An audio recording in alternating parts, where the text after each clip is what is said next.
जय गुरुदेव जय हिंद मु राजेश आपण मानक स्वागत कर स्टडी किंग यूट्यूब चैनल को। आज आम आलोचना करवा षष्ठ श्रेणी इतिहास द्वितीय अध्याय सर्वप्राचीन समाज। सर्वप्राचीन समाजर अनुशूली आम आज देखा। एक नंबर क्वेश्चन कौन कहला, निम्नलिखित प्रश्न गुड़िकर उत्तर 50 शब्द मध्य दियो।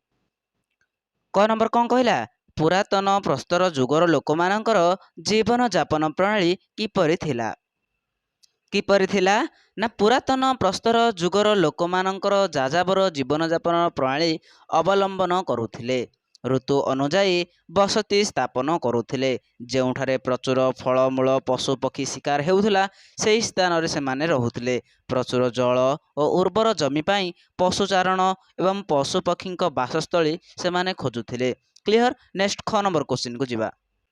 ख नंबर क्वेश्चन कौन कहला, निआर व्यवहार जानिबा द्वारा पुरातन प्रस्तर जुगर लोक माने किभଳି उपकृत हेले। देखंतु पुरातन प्रस्तर जुगर मनुष्य माने पत्थर को पत्थर सहित घसी हेबार देखि निआ बाहरिबार देखिले एवं सही निआ गछ पत्र लागि सबु पाउंस करिबार सदृश्य सेमाने देखिले। तापर सेमाने निआर व्यवहार करी कंचा मांस को पोड़ी खाइबारे शिखिले। तापर सेमाने शीत दाउर रक्षा पाइबा पाई मध्य निआर व्यवहार कले।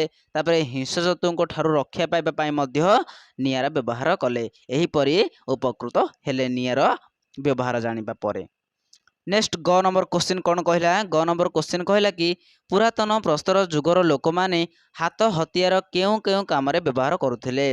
तांकर जो हाथ हथियार रहिथिला से हाथ हथियार को केउथिरे केउ कार्य रे व्यवहार करुथिले बोले पचारिछि। देखंतु पुरातन प्रस्तर जुगर लोक माने तांको हाथ हथियार खोलिबा काटिबा छेचिबा एवं पशु शिकार पाई व्यवहार करुथे। सेमानकर जो अस्त्र थिला सेही अस्त्र सेमाने काटिबा एवं छेचिबा आउ पशु शिकार पाई व्यवहार करुथिले। सेमानकर अस्त्र शस्त्र गुड़िक तीक्ष्ण धारुआ नथिला। एथि द्वारा सेमाने पशु पक्षी शिकार करी तांको छाल बाहर करी बा एवं गछर बकल काढ़ी इत्यादि कार्य सहजरे करि पारुथिले। क्लियर। घ नंबर क्वेश्चन देखिबा। घ नंबर क्वेश्चन कौन कहला, नूतन प्रस्तर जुगर अस्त्रशस्त्र और पुरातन प्रस्तर जुगर अस्त्रशस्त्र मध्य थिबा पार्थक्य गुड़िक लेख। देखंतु नूतन प्रस्तर जुगर अस्त्रशस्त्र एवं पुरातन प्रस्तर जुगर अस्त्रशस्त्र एई दुईटी मध्य पार्थक्य कौन रही बोली कहिछि। देखंतु पुरातन अस्त्रशस्त्र गुड़िक चिकण नथिला, सुंदर नथिला एवं अस्त्र गुड़िकर आकार मध्य बड़ थिला। नूतन प्रस्तर जुगर से गुड़िक कौन है ना चिकण मुनिया बा सुंदर देखा जाउछि एवं यह सहित आकार मध्य छोट हो जाइथिला। देखंतु ता व्यतीत पुरातन प्रस्तर जुगर अस्त्रशस्त्र द्वारा पशु मानक छाल बाहर करिबा गछर बकला बाहर करिबा कार्य ही हेउथिबा बेले नूतन प्रस्तर जुगर अस्त्रशस्त्र माध्यम पशु शिकार व्यतीत अन्य कार्य मध्य करि हेउथिला। क्लियर। नेक्स्ट क्वेश्चन जिबा। नेक्स्ट क्वेश्चन 1 नंबर क्वेश्चन कौन कहला, आदि मानव केउ पशु मानकु पाळुथिले और सही पशुओं ठारू की प्रकार सुविधा पाउथिले। देखंतु आदिम मानव माने प्रथमे कृषि कार्य साहाय्य पाई पशुपालन करिबार लागिले। प्रथमे कुकुर पालन कला, परे परे गाई मेंढा छेली आदि पशु मानक पालन कला। पशु मानक ठारू क्षीर और मांस को खाद्य रूपे पाइला। पशु मानक गोबर को सार रूपे कृषि क्षेत्र में विनियोग कला। गध घोड़ा और बलद को माल परिवहन पाई व्यवहार कला। एहीपरि सबु कौन ना पशु मानकर व्यवहार कला एवं उपकृत हैला। 4 नंबर क्वेश्चन कौन कहला, मनुष्य प्रथमे नदी कूल रे बसवास करिबा पाई काहींकी चाहिला। देखंतु पूर्वे कौन ना आमर पंपिंग सिस्टम किछि नथिला, तो तेणु चाष करिबा पाई आमको जल आवश्यक।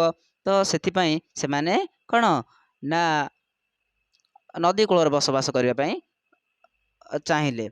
मनुष्य हठात दिने आकस्मिक भाव में लक्ष्य कला कि मंजी माटी भितरे पोती ହେଲା ପରେ पानी पाई गछ ହେଲା।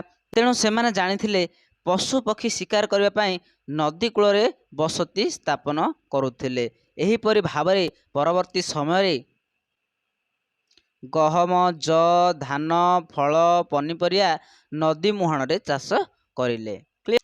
2 नंबर आसिला, निम्नलिखित प्रत्येक प्रश्नर उत्तर 30 शब्द मध्य लेख। क नंबर क्वेश्चन कौन कहला, ନୂତନ ପ୍ରସ୍ତର ଯୁଗର ଲୋକମାନେ କିପରି କୃଷି କାର୍ଯ୍ୟ ଆରମ୍ଭ କଲେ ଓ କ'ଣ କ'ଣ ଚାଷ କଲେ? ଦେଖନ୍ତୁ, ତାଙ୍କେ ଲକ୍ଷ୍ୟ କଲେ ଦିନେ ମଞ୍ଜି ମାଟି ଭିତରେ ପୋତି ହେଲା ପରେ ପାଣି ପାଇ ଗଛରେ ପରିଣତ ହୁଏ। ପରେ ନୂତନ ପ୍ରସ୍ତର ଯୁଗର ମନୁଷ୍ୟମାନେ ଚାଷ କାର୍ଯ୍ୟ ଆରମ୍ଭ କଲେ। ପ୍ରଥମେ ନଦୀ ମୁହାଣରେ ବସତି ସ୍ଥାପନ କରି ଗହମ, ଧାନ, ଯଅ ଆଦି ଫଳମୂଳ ଚାଷ କରିବାକୁ ଲାଗିଲେ। ଖ ନମ୍ବର କ୍ୱେଶ୍ଚିନ୍ କ'ଣ କହିଲା? ଚକର ବ୍ୟବହାର କରି ନୂତନ ପ୍ରସ୍ତର ଯୁଗର ଲୋକମାନେ କ'ଣ କ'ଣ କାମ କଲେ? ଦେଖନ୍ତୁ, କ'ଣ କ'ଣ କାମ କଲେ? ଚକର ବ୍ୟବହାର ଏକ ନୂତନ ବିରାଟ ପରିବର୍ତ୍ତନ ଆସିଲା। ଏଥିଦ୍ୱାରା ସେମାନେ ମାଟି ପାତ୍ର ଗଢ଼ି ପାରିଲେ, ଚକକୁ ଗାଡ଼ିରେ ଲଗାଇ ବ୍ୟବହାର କରିପାରିଲେ, ମାଲ ପରିବହନ ସୁବିଧା ହେଲା, ପରବର୍ତ୍ତୀ ସମୟରେ ତନ୍ତ ପ୍ରସ୍ତୁତ କରିବାରେ ସାହାଯ୍ୟ ହେଲା। ଗ ନମ୍ବର କ'ଣ କହିଲା? ପୁରାତନ ପ୍ରସ୍ତର ଯୁଗ ଓ ନୂତନ ପ୍ରସ୍ତର ଯୁଗର ଲୋକମାନଙ୍କ ମଧ୍ୟରେ କ'ଣ ପାର୍ଥକ୍ୟ ଥିଲା? ଦେଖନ୍ତୁ, ପୁରାତନ ପ୍ରସ୍ତର ଯୁଗର ଲୋକମାନେ ଖାଦ୍ୟ ମୁଖ୍ୟ କରି ଫଳମୂଳ ସଂଗ୍ରହ କରି ଗଛ କୋରଡ଼ରେ ରହି ଯାଯାବର ଜୀବନଯାପନ କରୁଥିଲେ। କିନ୍ତୁ ନୂତନ ପ୍ରସ୍ତର ଯୁଗର ଲୋକମାନେ ପଶୁପାଳନ ଏବଂ କୃଷି କାର୍ଯ୍ୟ କରି ଗୋଷ୍ଠୀଗତ ଜୀବନଯାପନ କରୁଥିଲେ। ଆଉ କ'ଣ ତା ବ୍ୟତୀତ? ନା ପୁରାତନ ପ୍ରସ୍ତର ଯୁଗର ଲୋକମାନେ ଅସୁନ୍ଦର ବଡ଼ ଆକାରର ଅସ୍ତ୍ର କମ୍ ଧାରୁଆ ଧରୁଥିଲେ, କିନ୍ତୁ ନୂତନ ପ୍ରସ୍ତର ଯୁଗର ଚିକ୍କଣ, ମୁନିଆ ଏବଂ ସୁନ୍ଦର ଅସ୍ତ୍ର ବ୍ୟବହାର କରୁଥିଲେ। କ୍ଲିୟର? ନେକ୍ସଟ କ୍ୱେଶ୍ଚିନ୍, ଘ ନମ୍ବର କ୍ୱେଶ୍ଚିନ୍ କ'ଣ କହିଲା? ଘ ନମ୍ବର କ୍ୱେଶ୍ଚିନ୍ କହିଲା ପୁରାତନ ପ୍ରସ୍ତର ଯୁଗର ଲୋକମାନେ ଗୋଟିଏ ନଦୀ କୂଳରୁ ଆଉ ଗୋଟିଏ ନଦୀ କୂଳକୁ ଯାଉଥିଲେ କାହିଁକି? ଦେଖନ୍ତୁ, ପୁରାତନ ପ୍ରସ୍ତର ଯୁଗର ଲୋକମାନେ ଗୋଟିଏ ଜାଗାର ଫଳମୂଳ, ପଶୁପକ୍ଷୀ ଶିକାର କମ୍ ହୋଇଗଲେ ସେହି ସ୍ଥାନ ଛାଡ଼ି ଅନ୍ୟ ନଦୀ କୂଳକୁ ଚାଲି ଯାଉଥିଲେ। କ୍ଲିୟର? ଓ ନମ୍ବର କ୍ୱେଶ୍ଚିନ୍ କ'ଣ କହିଲା ଦେଖିବା। ଓ ନମ୍ବର କ'ଣ କହିଲା? ନୂତନ ପ୍ରସ୍ତର ଯୁଗର ଲୋକମାନେ ପ୍ରକୃତିର ଉପାସକ ଥିଲେ ବୋଲି କିପରି ଜାଣିବା? କାହିଁକି ନା ସେମାନେ ପ୍ରକୃତିର ବିଭିନ୍ନ ରୂପ ଯେପରିକି ନଦୀ, ପର୍ବତ, ସୂର୍ଯ୍ୟ ଏମାନଙ୍କୁ ପୂଜା କରୁଥିଲେ। ତେଣୁ ନୂତନ ପ୍ରସ୍ତର ଯୁଗର ଲୋକମାନଙ୍କୁ ପ୍ରକୃତିର ଉପାସକ ବୋଲି କୁହାଯାଏ। 3 ନମ୍ବର କ'ଣ କହିଲା? ନିମ୍ନରେ ଦିଆଯାଇଥିବା ପ୍ରତ୍ୟେକ ପ୍ରଶ୍ନର ଉତ୍ତର ଗୋଟିଏ ଗୋଟିଏ ଧାଡ଼ିରେ ଲେଖ। ଦେଖନ୍ତୁ, କ ନମ୍ବର କ'ଣ କହିଲା? ଆଦିମାନବ ତା'ର ରହିବା ସ୍ଥାନ କାହିଁକି ପରିବର୍ତ୍ତନ କରୁଥିଲା? କାହିଁକି ନା ଗୋଟିଏ ଜାଗାରେ ଫଳମୂଳ ଶିକାର କମ୍ ହୋଇଗଲେ ଖାଦ୍ୟ ପାଇଁ ଅନ୍ୟ ସ୍ଥାନକୁ ସ୍ଥାନାନ୍ତରିତ ହେଉଥିଲା। ଖ ନମ୍ବର କ'ଣ କହିଲା? ଭୋକ ଦାଉରୁ ରକ୍ଷା ପାଇବା ପାଇଁ ଆଦିମାନବମାନେ କ'ଣ କରୁଥିଲେ? କ'ଣ କରୁଥିଲେ? ଭୋକ ଦାଉରୁ ରକ୍ଷା ପାଇବା ପାଇଁ ଆଦିମାନବମାନେ ଜୀବଜନ୍ତୁକୁ ମାରି କଞ୍ଚା ମାଂସ ଖାଉଥିଲେ। କ୍ଲିୟର? ଗ ନମ୍ବର କ୍ୱେଶ୍ଚିନ୍ କ'ଣ କହିଲା? ଆଦିମାନବ ଋତୁ ପରିବର୍ତ୍ତନ ଅନୁସାରେ କାହିଁକି ସ୍ଥାନ ପରିବର୍ତ୍ତନ କରୁଥିଲା? ଋତୁ ଅନୁଯାୟୀ ସେମାନେ ଫୁଲ ଫଳ ସଂଗ୍ରହରେ ନିଜର ସ୍ଥାନ ପରିବର୍ତ୍ତନ କରୁଥିଲେ। କ୍ଲିୟର? ନେକ୍ସଟ, ଘ ନମ୍ବର କ୍ୱେଶ୍ଚିନ୍ କ'ଣ କହିଲା? ଘ ନମ୍ବର କ୍ୱେଶ୍ଚିନ୍ କହିଲା ନିଜର ସୁରକ୍ଷା ଦେବା ପାଇଁ ପୁରାତନ ପ୍ରସ୍ତର ଯୁଗର ଲୋକମାନେ କ'ଣ ବ୍ୟବହାର କରୁଥିଲେ? ନିଜକୁ ସୁରକ୍ଷା ଦେବା ପାଇଁ ପୁରାତନ ପ୍ରସ୍ତର ଯୁଗର ଲୋକମାନେ ପଥର ନିର୍ମିତ ଅସ୍ତ୍ରଶସ୍ତ୍ର ବ୍ୟବହାର କରୁଥିଲେ। କ୍ଲିୟର? ଓ ନମ୍ବର କ'ଣ କହିଲା? ଓ ନମ୍ବର କହିଲା ଭାରତର କେଉଁ କେଉଁ ସ୍ଥାନରୁ ପ୍ରସ୍ତର ଯୁଗର ହାତ ହତିଆର ଆବିଷ୍କୃତ ହୋଇଛି? ଭାରତର ପଞ୍ଜାବର ସୋନ ନଦୀ, ଉତ୍ତରପ୍ରଦେଶର ବାଲି ନଦୀ ଉପତ୍ୟକା, ଦାକ୍ଷିଣାତ୍ୟର ମାଳଭୂମିର କେତେକ ସ୍ଥାନ ଓ ଚେନ୍ନାଇ ନିକଟରୁ ପ୍ରସ୍ତର ଯୁଗର ହାତ ହତିଆର ଆବିଷ୍କୃତ ହୋଇଛି। କ୍ଲିୟର? ଓ ନମ୍ବର କ୍ୱେଶ୍ଚିନ୍ ଯିବା। ଶକ୍ତ ପଥରର ସନ୍ଧାନ ପାଇବା ପରେ ଆଦି ମାନବତାକୁ କେଉଁ କାମରେ ଲଗାଇଲେ? ଶକ୍ତ ପଥରର ସନ୍ଧାନ ପାଇବା ପରେ ଆଦି ମାନବତାକୁ ଛେଚିବା, ପିଟିବା ଓ ଘଷିବା କାର୍ଯ୍ୟରେ ବ୍ୟବହାର କଲେ। 6 ନମ୍ବର କ୍ୱେଶ୍ଚିନ୍ କ'ଣ କହିଲା? ଆଦି ମାନବ କେଉଁ କେଉଁ ଜିନିଷକୁ ବସ୍ତ୍ର ରୂପେ ବ୍ୟବହାର କରୁଥିଲା? ଆଦି ମାନବମାନେ ଗଛର ବକଳ ଏବଂ ପଶୁମାନଙ୍କର ଚମଡ଼ାକୁ ବସ୍ତ୍ର ରୂପେ ବ୍ୟବହାର କରୁଥିଲେ। ଜ ନମ୍ବର କ'ଣ କହିଲା? ଜୀବଜନ୍ତୁଙ୍କ ଆକ୍ରମଣରୁ ରକ୍ଷା ପାଇବା ପାଇଁ ଆଦି ମାନବ କେଉଁଠାରେ ଆଶ୍ରୟ ନେଉଥିଲା? ଜୀବଜନ୍ତୁଙ୍କ ଆକ୍ରମଣରୁ ରକ୍ଷା ପାଇବା ପାଇଁ ଆଦି ମାନବମାନେ ପ୍ରକୃତିର ଗୁମ୍ଫାରେ ଏବଂ ଗଛ କୋରଡ଼ରେ ଆଶ୍ରୟ ନେଉଥିଲେ। କ୍ଲିୟର? ଝ ନମ୍ବର କ୍ୱେଶ୍ଚିନ୍ ଯିବା।